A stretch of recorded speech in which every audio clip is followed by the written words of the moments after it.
Генерален штрајк од вработените во управата за јавни приходи вицепремиерот за економски прашања Фатмир Битики не очекува.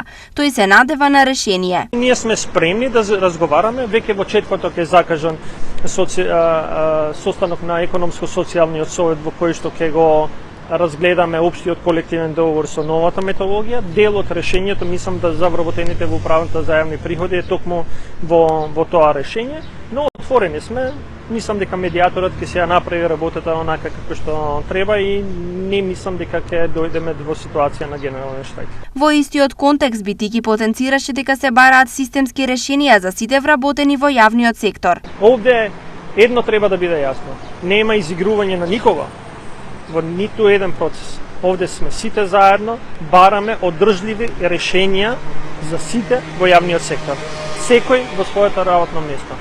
Вработените во управата за јавни приходи, вработените во царинската управа, вработените во влада, вработените во секој едно министерство мораат да знаат која е нивната иднина и ние тоа го бараме преку системско решение и одржливо решение. Во моментов, односно веќе десетина дена, вработените во УЈП спроведуваат предупредувачки штрајк со неработење по 2 часа во периодот од 10 до 12 часот. Тие претходно истакнаа барање за зголемување на платите од 30%.